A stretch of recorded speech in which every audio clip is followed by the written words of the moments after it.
Hello, welcome back to our channel. അപ്പോൾ നമ്മുടെ ചാനലിലെ പുതിയൊരു വീഡിയോയിലേക്ക് എല്ലാവർക്കും സ്വാഗതം. അപ്പോൾ ഞാനിട്ടേക്കുന്ന ഈ ഡ്രസ്സ് എപ്പോഴും മേടിച്ചതെന്ന് വെച്ചാൽ നമ്മൾ ഈ കഴിഞ്ഞ ഓണത്തിന് ഉണ്ണിക്കുട്ടൻ്റെ വീട്ടിൽ നിന്ന് കൊണ്ടുവന്നതായിരുന്നു കേട്ടോ. അപ്പോൾ ഞാനിപ്പോൾ ഫസ്റ്റ് ടൈം ഇടുവാണ്. അപ്പോൾ എൻ്റെ പാൻറ്റിന് കുറച്ച് ലെങ്ത് ഉണ്ടായിരുന്നു. അപ്പോൾ അങ്ങനെ ഞാൻ ലെങ്തൊക്കെ കട്ട് ചെയ്ത് കളഞ്ഞിട്ട് ഇതിൻ്റെ താഴത്ത് ഇതുപോലൊരു ബോർഡർ വരുന്നുണ്ട്. ബോർഡർ വരുന്നതുകൊണ്ട് തന്നെ അത് കട്ട് ചെയ്തങ്ങ് കളയാൻ പറ്റത്തില്ല. ഞാൻ പിന്നെ ബോർഡറൊക്കെ അഴിച്ച് പണിഞ്ഞ് എൻ്റെ കറക്റ്റ് ലെങ്ത് എടുത്തതിന് ശേഷം പിന്നെയാണ് ആ ബോർഡറൊക്കെ വെച്ച് പിടിപ്പിച്ചത്. നല്ല നേവി ബ്ലൂ കളറാട്ടോ. അതിൻ്റെ അത് ലൈനിങ് വരുന്ന പാൻറ്റാണ്. അപ്പോൾ ടോപ്പും ഇതേ കളറാണ്. ടോപ്പ് ഇപ്പോൾ കണ്ടല്ലോ. പിന്നെ ഷോളും ഇതേ ഡിസൈൻ വരുന്നതിൻ്റെ ഷോളാണ്. ജോർജറ്റ് മെറ്റീരിയൽ വരുന്ന കേട്ടോ. അപ്പോൾ ഇതാണ് താഴെ വരുന്ന ഒരു ബോർഡർ. അപ്പോൾ ഈ ബോർഡർ തന്നെയാണ് ഷോളിലും പാൻറ്റിലൊക്കെ വരുന്നത്. അങ്ങനെ ഓക്കെ, അതിൻ്റെ പണിയൊക്കെ ഇടയ്ക്കുണ്ടായിരുന്നു. അത് ഞാൻ ജസ്റ്റ് എൻ്റെ വീഡിയോ ഒന്ന് ആഡ് ചെയ്തതേ ഉള്ളൂ. ഓക്കെ, അപ്പോൾ ഞങ്ങളിപ്പോൾ എങ്ങോട്ടേക്കാണ് പോകണമെന്ന് വെച്ചാൽ തമ്മിൽ കണ്ടാണല്ലോ, ഇന്നൊരാളുടെ ബർത്ത്ഡേ ആണ്. അപ്പോൾ ബർത്ത്ഡേ സെലിബ്രേറ്റ് ചെയ്യാൻ വേണ്ടിയിട്ടാണ് ഞങ്ങൾ എല്ലാവരും കൂടി പോണത്. അപ്പം തമ്മിലുള്ളതുപോലെ ഇനിയിപ്പോൾ ഞാൻ ആളുടെ പേരൊന്നും വെച്ച് മറച്ച് വെക്കുന്നില്ല. തമ്മിലിൽ കണ്ടപ്പോൾ മനസ്സിലാക്കാണല്ലോ ഇന്ന് നമ്മുടെ ശ്രീകുട്ടിയുടെ ബർത്ത്ഡേ ആട്ടോ. അപ്പോൾ ബർത്ത്ഡേ സെലിബ്രേറ്റ് ചെയ്യാൻ വേണ്ടിയിട്ടാണ് ഞങ്ങൾ എല്ലാവരും കൂടി പോകുന്നത്. അപ്പം ഞാൻ ആൾക്ക് വേണ്ടിയിട്ട് മേടിച്ച ഗിഫ്റ്റാണിത്.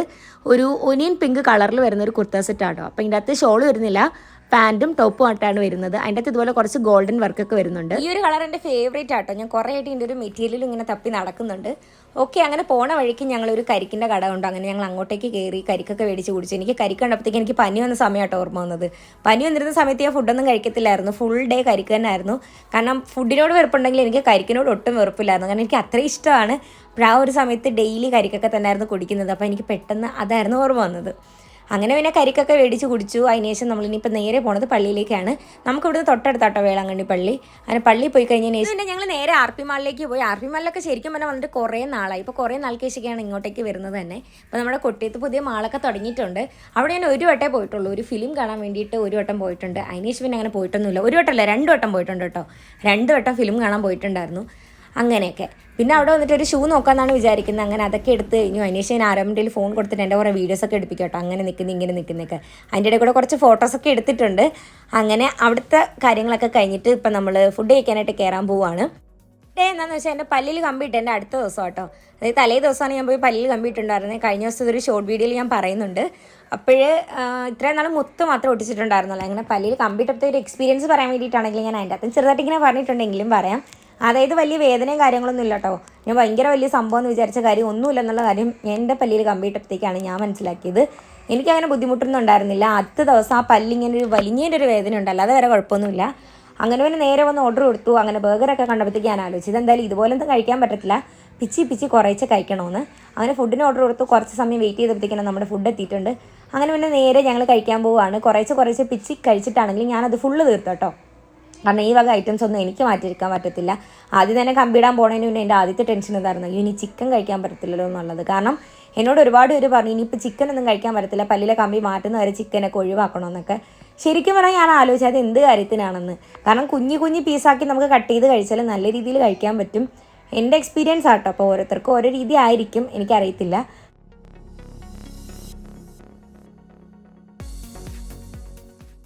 അപ്പോൾ പുതിയതായിട്ട് പല്ലിൽ കമ്പിടാൻ പോകണ ആരെങ്കിലും ഉണ്ടെങ്കിൽ അവരോട് എനിക്ക് പറയുള്ളൂ എന്ന് വെച്ചാൽ ശരിക്കും പറഞ്ഞാൽ നമുക്ക് സഹിക്കാൻ പറ്റുന്ന വേദനയുള്ളൂ. എൻ്റെ എക്സ്പീരിയൻസ് അതാണ്. അതായത് സഹിക്കാൻ പറ്റും, നമുക്ക് അങ്ങനെ സഹിക്കാൻ പറ്റാത്ത ഒരു കാര്യമില്ല. കാരണം എന്നെ സംബന്ധിച്ച് എനിക്കിത് വലിയ ടാസ്ക്കുള്ള പരിപാടിയായിട്ട് തോന്നിയിട്ടുണ്ടായിരുന്നില്ല. കാരണം ആദ്യമായിട്ട് പല്ലിൽ ഈ മുത്തൊക്കെ ഒടിച്ചപ്പോഴത്തേക്ക് അതിൻ്റേതായിട്ടുള്ളൊരു ബുദ്ധിമുട്ടുണ്ട്. അതായത് ഇത്രയും നാൾ നമ്മുടെ വായിലില്ലാത്തൊരു സാധനം അങ്ങോട്ട് വരുമ്പോഴത്തേക്ക് അതിൻ്റേതായിട്ടുള്ളൊരു ബുദ്ധിമുട്ട് 2 ദിവസം ഉണ്ടായിരുന്നു. അതെല്ലാം അങ്ങനെയായിരുന്നു കേട്ടോ. പല്ലെടുത്തപ്പോഴത്തേക്കും മുത്തൊട്ടിക്കുമ്പോഴത്തേക്കും അതൊക്കെ. അതായത് അന്ന് ആ ഒരു ദിവസത്തെ ഫസ്റ്റ് ഡേയിൽ ഒരു വേദന മാത്രമേ ഉണ്ടായിരുന്നു. റബ്ബർ ബാൻഡ് ഇടുമ്പോഴൊക്കെ ആണെങ്കിലും ആദ്യത്തെ ഒരു 2 ദിവസം ഈ വേദനയൊക്കെ കാണത്തുള്ളൂ. അങ്ങനെ ഞങ്ങളുടെ ഫുഡടിയും കാര്യങ്ങളൊക്കെ കഴിഞ്ഞ് ഞങ്ങൾ നേരെ ഇറങ്ങി.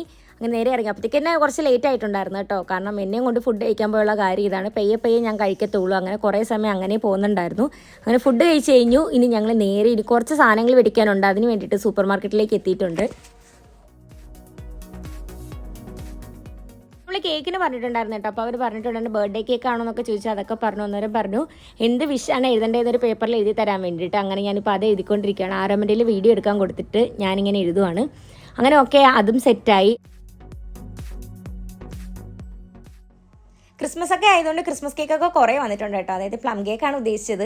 കുറേ ഇങ്ങനെ വന്നിട്ടുണ്ട്. എനിക്ക് ശരിക്കും പറഞ്ഞാൽ ഈ പ്ലം കേക്ക് ഒട്ടും അങ്ങോട്ട് ഇഷ്ടമല്ല. പ്ലം കേക്കിൻ്റെ ആ ഒരു കവർ ചെയ്തേക്കുന്ന രീതിയൊക്കെ നല്ല രസമാണ്. അത് ആ ഒരു ബോക്സൊക്കെ കാണാൻ നല്ല ഭംഗിയാണ്. പക്ഷേ എനിക്ക് അതിൻ്റെ ടേസ്റ്റ് അങ്ങനെ ഇഷ്ടമല്ല. കാരണം എന്താണെന്ന് വെച്ചാൽ പണ്ട് എനിക്ക് ഈ പ്ലം കേക്ക് കഴിക്കുമ്പോഴത്തേക്ക് വയറുവേദന വരുമായിരുന്നു. അതെന്താണെന്ന് എനിക്കറിയത്തില്ല. മുമ്പ് ഒരിക്കൽ കേക്ക് കഴിച്ചപ്പോൾ ഇതുപോലെ വയറുവേദന വന്നതിന് ശേഷം എപ്പോൾ പ്ലം കേക്ക് കഴിച്ചാൽ ഈ പറയുമ്പോൾ ഫുള്ള് തെറ്റിപ്പോകും കേട്ടോ. ഞാൻ ഈ സ്പീഡിന് പറയുമ്പോഴത്തേക്കാണ് ഈ ഒരു പ്രശ്നം.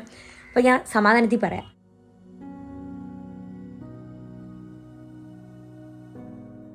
കേക്ക് ഒരു വട്ടം കഴിച്ചപ്പോൾ എനിക്ക് വയറുവേന വന്നിട്ടുണ്ടായിരുന്നു കേട്ടോ. അതിനുശേഷം എപ്പോൾ ആ കേക്ക് കഴിച്ചാലും എൻ്റെ മനസ്സിൽ സ്വയം ഒരു തോന്നൽ അതിന് കഴിക്കുമ്പോൾ വയറുവേന വരുമെന്ന്. അതുകൊണ്ട് തന്നെ എനിക്ക് കഴിക്കുമ്പോഴൊക്കെ തോന്നുന്നു എനിക്ക് വയറുവേദനയാണെന്ന്. അപ്പോൾ അമ്മ എപ്പോഴും ഇവിടെ പറയാറുണ്ട്, അത് നീ അങ്ങനെ ചിന്തിച്ച് കഴിക്കുന്നതുകൊണ്ടാണ് നിനക്ക് അങ്ങനെ തോന്നുന്നത്, ശരിക്കും പറഞ്ഞാൽ അങ്ങനെയൊന്നും വരത്തില്ല എന്നൊക്കെ ഇങ്ങനെ പറയുന്നുണ്ടായിരുന്നു എന്തോ. അതിനുശേഷം ഞാൻ പിന്നെ അതങ്ങനെ കഴിച്ചിട്ടില്ല. എപ്പോഴെങ്കിലൊക്കെ ഇതുപോലെ ക്രിസ്മസ് ഒക്കെ വരുമ്പോഴത്തേക്കാണ് കൂടുതൽ അത് മേടിക്കുന്നത് തന്നെ. കുറച്ചെന്തെങ്കിലും കഴിക്കും, അത്രേ ഉള്ളൂ. അങ്ങനെയൊക്കെ നമ്മുടെ കേക്ക് കിട്ടിയിട്ടുണ്ട്, അവർ പേരൊക്കെ എഴുതി സെറ്റാക്കി തന്നിട്ടുണ്ട്. അങ്ങനെ ഷോപ്പിങ്ങും കാര്യങ്ങളും കഴിഞ്ഞു. ഇനി നമ്മൾ ഇവിടുന്ന് നേരെ ശ്രീകുട്ടിയുടെ അടുത്തേക്ക് പോവുകയാണ്. ശരിക്കും പറയാലോ അവിടെ ആർക്കും ഒരു സൂചന പോലും ഇല്ല കേട്ടോ ഇന്ന് ഞങ്ങൾ അങ്ങോട്ടേക്ക് ചെല്ലുമെന്നുള്ള കാര്യം. സത്യം പറയില്ല, കണ്ടുടനെ എല്ലാവരും ഞെട്ടിത്തെറിച്ച് എൻ്റെ പൊന്നെ ആ ഒരു സമയത്ത് ഒരു മൊമെൻ്റൊക്കെ ശരിക്കും പറഞ്ഞാൽ വീഡിയോ എടുക്കേണ്ടായിരുന്നു. ആ സമയത്ത് വീഡിയോ എടുക്കാനും വിട്ടുപോയി. അതിനുശേഷം ആദ്യം തന്നെ കേക്കൊക്കെ കട്ട് ചെയ്ത് അവൾ കൊടുത്ത ഡ്രസ്സൊക്കെ ഇട്ടുകൊണ്ട് വന്നു കേട്ടോ. ഞാൻ വണ്ടിയിൽ നിന്ന് പുറത്തിറങ്ങിയില്ല, അവരെല്ലാവരും ഇറങ്ങിയിട്ടുണ്ടായിരുന്നുള്ളൂ. അപ്പോൾ പാറും അരമലും ചേർന്നിട്ടാണ് വീഡിയോ ഒക്കെ എടുത്തിട്ടുണ്ടായിരുന്നത്. അങ്ങനെ പിന്നെ ഞങ്ങൾ അവിടുന്ന് തൊട്ടടുത്തുള്ളൊരു കായലുണ്ട് കേട്ടോ. അപ്പോൾ അത് കാണാൻ വേണ്ടിയിട്ട് പോകാമെന്ന് പറഞ്ഞ് ഞങ്ങൾ പിള്ളേർ സെറ്റ് എല്ലാവരും കൂടി ഇറങ്ങിയിട്ടുണ്ട്. അപ്പോൾ ഈ ഡ്രസ്സാട്ടോ ഞാൻ ശ്രീകുട്ടിക്ക് കൊടുത്തത്. അതായത് ഈ ഒരു കളറാണ് അത് വരുന്നത്. അപ്പം ഇരുട്ടായതുകൊണ്ട് തന്നെ, അതായത് ഇപ്പോൾ തന്നെ സന്ധ്യയായി വരുന്നുണ്ട്, അതുകൊണ്ട് തന്നെ നല്ലൊരു ക്ലാരിറ്റിയിൽ കാണാൻ പറ്റുന്നില്ല. ശരിക്കും പറഞ്ഞാൽ ആൾ നല്ല ഹാപ്പി ആയിട്ടുണ്ടായിരുന്നു കേട്ടോ. ആൾ ഒട്ടും പ്രതീക്ഷിച്ചിട്ടുണ്ടായിരുന്നില്ല, ആരും വിചാരിച്ചിട്ടുണ്ടായിരുന്നില്ല ശരിക്കും പറഞ്ഞാൽ ഞങ്ങൾ ഇന്ന് അവിടെ എത്തും എന്നുള്ള കാര്യം. അതാണ് കസിൻസ് ഒക്കെ. അപ്പോൾ അതിൻ്റെ അകത്ത് ഞാൻ ഒരാളെ പരിചയപ്പെടുത്തിയിട്ടുണ്ട്, ഒരാളെ ഞാൻ ഇതേവരെയും പരിചയപ്പെടുത്തിയിട്ടില്ല. ആളെ ഞാൻ ഡീറ്റെയിൽ ആയിട്ട് ഒരു വീഡിയോയിൽ പരിചയപ്പെടുത്തുന്നതായിരിക്കും. അന്നത്തെ ഒരു തിരക്കിൻ്റെ ഇടയ്ക്ക് ശരിക്കും പറഞ്ഞാൽ നന്നായിട്ടൊന്ന് സംസാരിക്കാൻ പോലും ഞങ്ങൾക്ക് പറ്റുന്നുണ്ടായിരുന്നില്ല. ഞങ്ങൾ ചെന്നപ്പോഴത്തേക്ക് തന്നെ വൈകുന്നേരം ആയിട്ടുണ്ടായിരുന്നു. പിന്നെ അതിന് ഇടയ്ക്കിട്ട് ഫുഡൊക്കെ കഴിച്ചു. പിന്നെ ഞാൻ പറഞ്ഞില്ലേ കായലൊക്കെ കാണാൻ പോയിരുന്നു. അങ്ങനെ തന്നെ കുറേ സമയം പോയിട്ടുണ്ടായിരുന്നു. പിന്നെ ഞാനും ഇറങ്ങിയിട്ടില്ലായിരുന്നല്ലോ, അതുകൊണ്ട് തന്നെ എല്ലാവരുമായിട്ടൊന്നും നല്ല രീതിയിൽ ഇന്ന് വീഡിയോ എടുക്കാനൊന്നും പറ്റിയില്ല. അപ്പോൾ എല്ലാവരെയും കാണിച്ചുകൊണ്ട് ഞാനൊരു വീഡിയോ വീണ്ടും ഇട്ടേക്കാം. അപ്പോൾ ഇതായിരുന്നു നമ്മുടെ ശ്രീകുട്ടിയുടെ ബർത്ത്ഡേ സെലിബ്രേഷൻ്റെ വിശേഷങ്ങളൊക്കെ പറയുന്നത്. അപ്പോൾ നെക്സ്റ്റ് നല്ലൊരു വീഡിയോ ആയിട്ട് നമുക്ക് വീണ്ടും കാണുന്നതായിരിക്കും. ടാറ്റാ.